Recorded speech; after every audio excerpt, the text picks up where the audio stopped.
ملک صاحب جوړ غلطه خبره مې وکړه.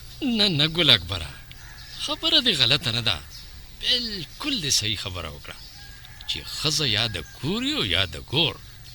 خو په دې پوهې چې کومه ښځه د کوره بهر راوځي او په سړو کې کښېني نو بیا ته امان پکار دی، امان. ملک صاحب زرشاه زما تربور دی، زه هغه پیژنم او هغه ما. ځکه خو یې درته د ورځې په رڼا د اسمان ستوري وښودل. ملک صاحب زما نوم خو یې نه دی اخیستی. که ستا نوم یې نه دی اخیستی نو عزت خو یې درته په اوبو لاو کړی که نه، د سر نه یې درله پګړۍ وغورځوله او دا هر څه که دې تربور نه دي کړي نو رواندار خو در سره وکړل که نه. او ملک صاحب په کلي ولس کې د 2 پیسو نه کړم. خلک خو به همدا وایي که نه چې د ګل اکبر رندار اوس کانفرنسونه کوي. د سړو په مجلسونو کې ناست دی. حیران په دې یم چې زرشاد ورته دا اجازت څنګه ورکړو او د ځان سره څنګه بوتله. جادو یې پې کړی دی، جادو. دا ټول شر د ناصر خان وکیل او د هغه د ملګري نرګس دی. دوی لګیا دي د ټولې علاقې ښځې په لعنت کوي، باغیانې ترې جوړوي، د خپلو خاوندانو خلاف یې پاروي. رنداره خو ما ډېره پوهې که خو هغه دومره کمقله نه ده ګل اکبره چې ته دې د هغې خپې وې او هغه دې ستا په خبرو کې راځي. تا ته پته ده د څه ملک صاحب؟ هغې ته د هر څه پته لګېدلې ده او اوس سرشاد هم د هر څه نه خبر دی چې په هغه د قتل دعوه د چا په سازش شوې وه. زه خو زرشاد ته ستړي مشي ته هم ورغلی وم، خو هغه درته اسم ونه وی. ذکر څه چې اشاره قدرې هم نه ده کړې. تورندار د ډېره هوښیاره ښځه ده، وروڼه یې ډېر په عقل پاخه دي. وروڼه یې په شا ولاړ دي؟ وروڼه نه، میډم نرګس او ناصر خان ټول کار د دوی دی، همدې اوس استعمالوي او زما په خیال اوس ستا خیر نشته. زما خیره ده؟ زما به څوکي؟ خبرې پټې نه پاتې کېږي. خبره وه لړه ختمه شوه، دعوه پې شوې وه هغه واپس شوه، اوس پکې څه پاتې دي؟ اوس هم پکې ډېر څه پاتې دي. ولې زرشاد درته پښتون نه ښکاري؟ ستا تربور نه دی؟ دعوه خو پې ما نه وه کړې. ته د اتي په غوږ کې ودې، هله به خبر شي چې تارو جبې له ورشي. ما سره به څوکي؟ دا زړې خبرې دي چې ښځه د کور او یا د ګور. یریږه د زرشاد نه مه، زرشاد دې بیا هم د تره زوی دی، وینه دې ورسره شریکه ده. یریږه دې د روندار نه. ملک صاحب زه به ورشم او تسلي به یې کوم. نو تسلي خو هغه خلک کوي چې چا یو کار کړی نه وي، هسې پې شکي. خدای به خیر کړي ملک صاحب، ګني ته خو چا وړې نه چې زی نو ابازوله به راځي، دا خو ما ته پته ده. خو سیلاب چې راځي نو هوښیاران ورته بند د مخکې نه تړي او کمقل بېغمه ناست دي. وایي چې ګورو به چې سیلاب راشي لکه د خسڼي ځان سره یوسي، بیا وایي لتې خو وخت تېري. ملک صاحب تا څه اورېدلي دي؟ دا دومره غټ کار یې ولې کولو؟ کوم غټ کار؟ دا اخبارونو کې څه دي؟ د ټولو اخبارونو څپېتې ډکې دي. په ټلویزیون تا مو لیدل او مام، بلکې ټوله دنیا خبر شوه، په ریډیو هر چا واورېدل. دې کې زما نوم نو؟ هغوی خو د جرګې تعریف کړی دی او جرګه زما په خوښه شوې وه، نو زه دې په قلار کښېنم؟ نه ګل اکبره، نه کلم نه، دا د خطرې ټلۍ ده وغږېده. ملک صاحب په هېڅ نه پوهېږم. که ته نه پوهېږې نو زه خو پوهېږم که نه. زه خو په علاقه کې ځان له پلار پیدا کېدو ته نه پرېږدم او نه مور، باقي خوښه ستا ده. ملک صاحب زه به پې سوچ هم وکړم او د زرشاد خوله به م ګویي کړم. خوښه دې خپله. ملک صاحب زه به درنه لاړ شم. په مخه دې ښه. د الله په امان.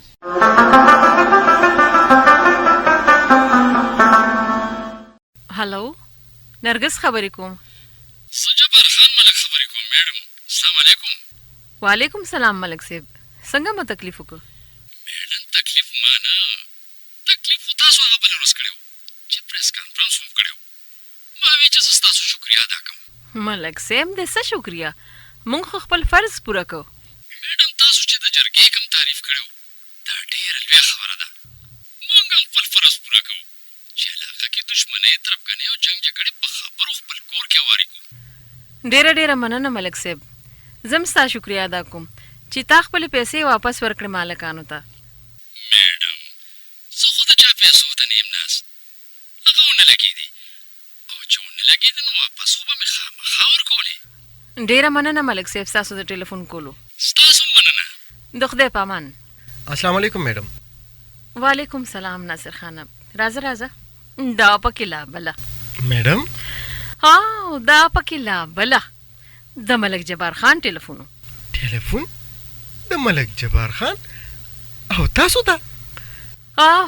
ما ته سی ویلې چې شکریه ادا کوم د پریس کانفرنس چې تاسو د جرګې د فیصلې ستاینه وکړه. نو تاسو ورته څه ویل؟ ما ورته ویل چې ستا مننه چې د رابعه بیبي ورور ته د خپلې 50,000 روپۍ واپس کړي. نو څه ویل؟ ویلې چې هغه ونه لګېدې، کار هم دغه شانو شو، واپس کولې خو به مې ورته خامخه. یاره هوښیار سړی دی، بانې ورسره ډېرې زیاتې دي. ناصر خانه دا خلک ټول هوښیاران دي، دا کم عقل ني. بدقسمتي دا ده چې دا خلک خپل عقل غلط استعمالوي. که چېرې دې خلکو خپل عقل خپل فکر په صحیح طریقه د خلکو د خیر ښېګړې دپاره په کار راوستې نو نن به نه زموږ معاشره داسې و نه دا وطن. بلکل میډم، معاشره کې چې کم بد کارونه کیږي نو هغه بېشکه چې بد او خراب خلک کوي، خو د دې خلکو په شام تش په نامه دغه مشران وي. بلکې د دې په خرابولو کې هم د دې لاسي همدا مشران د خپلو ګټو او خپلې مشرۍ دپاره د خلکو ترمنځ بدي، دشمني او جنګ جګړې پیدا کړي. غل ته وایي غلا کوه او کوربه ته وایي تیار اوسه غل به راځي. که نیولی کېږي نو غل به نیولی کېږي. واو ملک صاحب به سپین باز ګرځي. خو ناصر خانه اوس به داسې نه، دا خلک به مونږ په ګوته کوو، دنیا ته به یې ښایو، خلکو ته به وایو چې د دې په خبرو کې مه راځئ. خو میډم دا خلک ډېر طاقتور هم وي. ما ته پته ده پبلک عهدې هم د دي، اسمبلو کې هم دي او وزارتونه هم د دې په لاسو کې. لا په خپله او لا یې کشران رامخکې کړي. میډم د دې وجوهات څه دي؟ وجوهات یې ډېر دي ناصر خانه، په دې به چې ته بل وخت خبرې وکړو. اوس راته د ووایه چې د پریس کانفرنس څه اثرات دي. میډم مونږ خو په چا الزام نه دی لګولی، صرف مظلومان مو دنیا ته وښود. ناصر خانه مظلومان مو وښودل، خو ورسره ظالمان هم بې نقابه شول او دې سره پولیس ته هم پته ولګېده چې څوک شته چې په دیم نظر ساتي. میډم دا مې موریدلی دي چې ځینې خلک په دې خوشحاله نه دي چې د درشات ټبر د سړو په محفل کې ناسته وه او بیا تصویرونه اخبارونو کې هم راغلل او په ټلویزیون هم خلکو ولیده. نو دا خلک هغه وخت چېرته چې کله د زرشاد بیبي په کور کې د 2 بچو سره نهوره ناسته وه او هغه وخت دا غیرتیان پښتانه چېرته چې د هغې ماشومه لور پشمینه د سکول نه ویستې شوې وه. دا خو بنیادي خبره ده که نه میډم؟ ښځه خو اسمبلو کې کینی، وزارتونه خو کوي، هسپتال کې ډاکټره خو وي، لیډره خو جوړېږي، وټونو پسې خو ګرځي، خو چې کومه ښځه خپل حق غواړي نو هغه خبره نشي کولی. دا لا کوم انصاف دی ناصر خانه؟ میډم دې دپاره به هم کار کول وي. ښځې ته دا حق حاصل دی چې د خپل حق تپوس وکړي.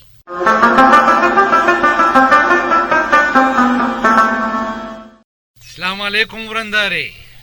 لالا ته په خیر رالی. ورندارې زرشاد څه شو؟ زرشاد خو اسلام آباد ته تللی دی. څه کار یو؟ ما خو وی چې زرشاد به ووینم. لالا خیر و؟ ورندارې خیر و، خو څه لالا؟ هسې څه خبره وه، ما وی چې ورسره یې وکړم.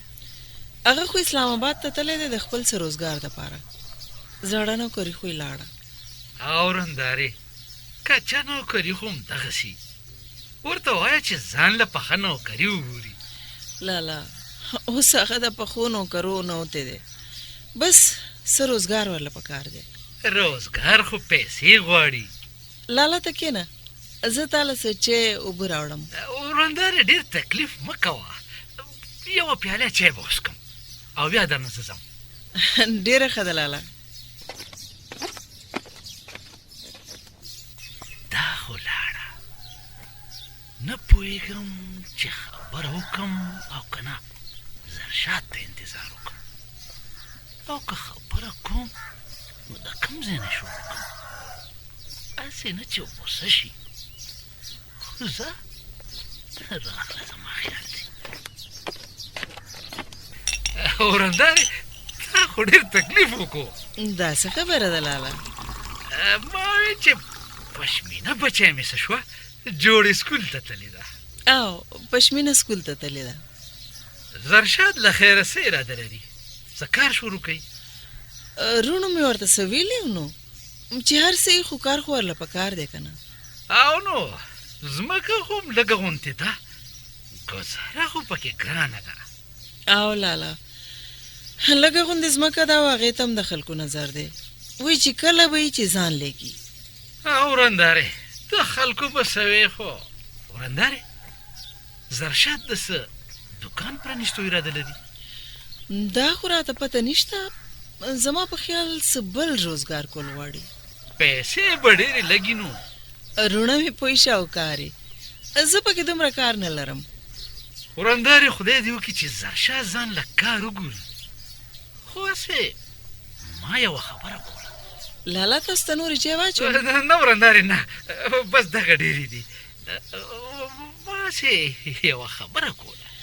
لالا یوه خبره ما هم در سره کوله خو زه چې زرشاد راشي نو د هغه په مخ کې به درته وایم د تره زوی دی که نه؟ د هغه مخکې به یې بیا وکړې ورندارې اوس یې وکړه.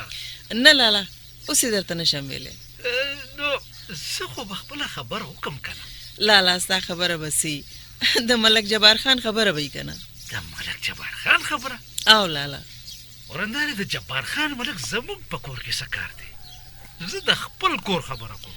لالا خدای دې تاسو خوشحاله ساتي ستاسو کور کې زما څه کار دی؟ ورندارې ته زما په خبره پوه نه شوې زما او ستا کور کې څه فرق دی؟ زه ستاسو خبره کوم. زمونږ د کور خو دا خبره ده چې پرون رانه بجلی کټ شوې ده. دا څه وې ورندارې دا بجلي ځکه نشته ما خو یې جوړ شیډینګ دی. لالا داسې هم ځان ناغرضه که خدای شته که راته پته یي چې تاسو نه بجلي کټ شوې ده هسې ورندارې بجلي وي چېرته که چا کره میټر شته تارونه او بټن شته نو بجلي پکې چېرته وي. اصلي لالا ما وی چې دا به د چا په لمسه کټ شوي. لمسه؟ د چا لمسه؟ بیلې والا څه ویو تاسو به بیل نی داخل کړی؟ لالا چې بیل خو دې راله داخل کړی وې که نه اخر لالا مې مشر مې ولې نه ورندارې تاسو به زه خبر کوم که نه خدای به خیر کړي هسې زما هغه خبره دې زما د خولې نه واخیسته.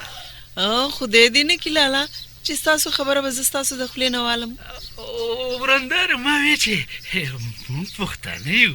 دا خو ماته هم پته ده لالا دا ټول خلک پښتانه دي د خیره دا زموږ بجلي چې کټ کړې ده دویم په پښتو کې خبرې کولی او د چا په وینا چې دا کار کړی شوی دی هغه هم پښتانه دي چېرته د بل ځای نه څوک نه دي راغلي هسې بیلونه مونږ په وخت جمع کړي دي.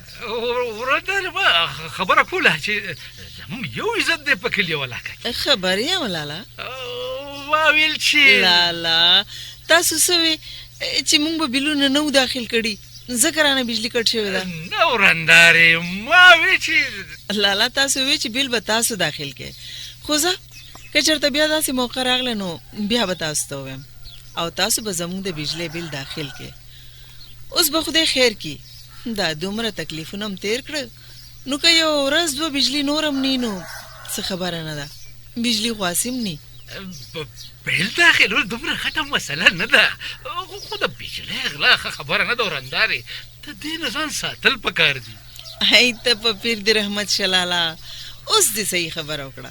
ورندارې د بجلی د غلا ډېره سخته سزا ده خو د چا چې سفارش یې هغې ته څوک څه ویلی شي. او د ټولو نه غټ سفارش ملک جبار خان دی.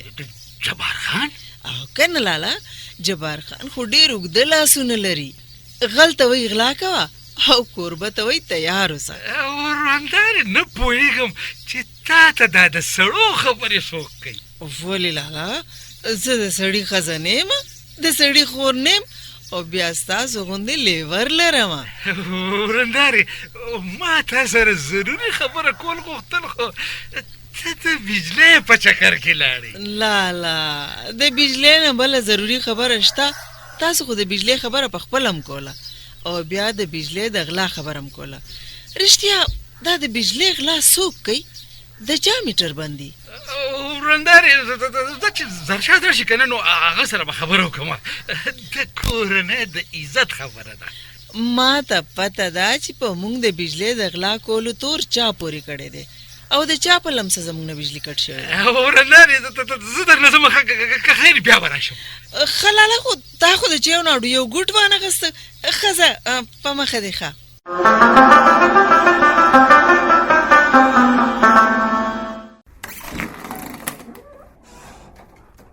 السلام علیکم. وعلیکم السلام. راځئ په خیر علي. رابعه بیبي څنګه یې او طبیعت؟ د الله فضل دی. ستاسو خیر غواړم. ماشومان څنګه دي؟ پشمینه سکول ته ځي؟ او پشمینه خو سکول ته ځي. ستاسو کار خو مونږ وکړو. ناصر خان په خپله هر څه وکړل او سړی یې معلوم کړ چې د چا په لمسه ستاسو بجلي کټ شوې وه. ډېره مننه نرګس خورې، ځکه خو زه راغلم چې ستاسو شکریه ادا کړم. نن سهار راته بجلي بحال شوه او دشمن ما هم لږ لږ پیژندلی دی. دا خو به اوس پته لګي چې ستا معلومات به صحیح او که زموږ. ما سره خو معلومات نشته او نه را سره ثبوت. البته اندازه مې لګولې ده او هغه دا چې پرون ګل اکبر لالا راغلی و. دغه خبرې مې اورېدې. د همدردۍ خبرې؟ او خو خیاران وایي چې خور دې لویږي نو غاښونه یې مه ګوره. ښه نو څه ویل؟ ویل خو څه بل څه غوښتل خو ما خبرې ته پرې نه ښودو. ما صرف د بجلی په موضوع کې راګیر کړی و. ګل اکبر خو ستاسو د کور سړی دی، ستا د خاوند تربور دی. رابعه بیبي موږ ستاسو په کورنو معاملو کې ګوتې وال نه غواړو. نه غواړو چې ستاسو خپلولي او رشته دې ماته شي. زموږ مقصد اصلاح او د مظلوم مدد کول دی. زه په دې پوهېږم خورې، خو د نسوڼي ماران اکثر خپل خپلواني پردې سړی دومره ډاډه کار نشي کولی. منم. ناصر خان بیبي خبره صرف ستاسو د بجلی د کټکولو نه ده، دا صرف ستاسو د تنګولو دپاره یوه هڅه وه. زه د ملک جبار خان سره هم میلاو شوی یم. د هغه د خبرونو دا اندازه لګي چې په ظاهره خو هغه زموږ په اخباري کانفرنس خوشحاله و، خو په شا هغه دا نشي برداشت کولی چې یوه ښځه دې د خپل خاوند مدد وکړي. بلکل. زه د ګل اکبر لالا په تندي پوه شوم او د هغه په شونډو د یوې وړې خبرې نه مې دا اندازه ولګوله چې هغه په اخباري کانفرنس کې زما په ناسته خفه و. خو د ګل اکبر په دې هیڅ نه، هغه صرف جبار خان استعمال کړی دی. په تاسو شکایت کړی دی چې تاسو بجلی د غلا استعمالوئ او دې غرض دپاره د بجلی د محکمې یو وړوکي اهلکار ته رشوت هم ورکړی و. زما هم دغه اندازه وه چې زموږ نه د بجلی کټکولو سازش کې هم دی شریک دی. بلکل. خو د جبار خان په لمسه زه بجلی خو بحال شوه که نه. زموږ کار دلته ختم نه دی چې بس بجلی بحال شوه نو خبره ختمه شوه. که دا خلک هم دغسې شریف او بېګناه خلک دنګوي نو دوی خو به دا ټول وطن تالا ترغه کي او بیا به دلته نه قانون وي او نه انصاف، د ځنګل باچهي وي. که څنګه میډم؟ بلکل بلکل. ناصر خان صحیح خبر وکړه. که تاسو دغسې دا ظلمونه زغمی او سر زر کېږدی که نه نو دا قیسې به هم دغه شان رواني. خلک به ستاسو حقونه خوري او تاسو به په قلار ناستې او صبر صبر به کوئ. نو موږ نور څه کولی شو؟ ته به هېڅ نه کوې، هر څه به موږ کوو. ته به زموږ مدد کوې، صرف مدد. هغه وخت کله چې ضرورت شي، هر وخت نه. بیبي کوم اهلکار چې رشوت اخیستی دی او ستاسو بجلی کټ کړې وه د هغه خلاف خو د بجلی د محکمې افسرانو کاروایي شروع کړې ده. هغه د نوکرۍ نه معطل شوی دی، خو اوس علاج د ګل اکبر په کار دی.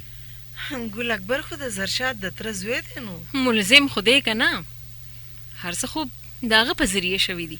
زه خو وایم چې ګل اکبر سره موږ د کورنۍ په سطح خبره وکړو نو څه بده خبره نه ده، خو د ته هم سزا ضرور ورکول پکار دي، که د قانون او د عدالت د لارې او که د جرګې. زرشاد بهر بل ځای ته تللی دی، چې راشي نو هغه سره به فیصله وکړم. خو تر څو چې د سزا نه خوړلې تر هغې به دې د جبار خان د لاسو ګوډاګي. بیبي ته بېشکه خپل خاوند زرشاد سره صلاح وکړه.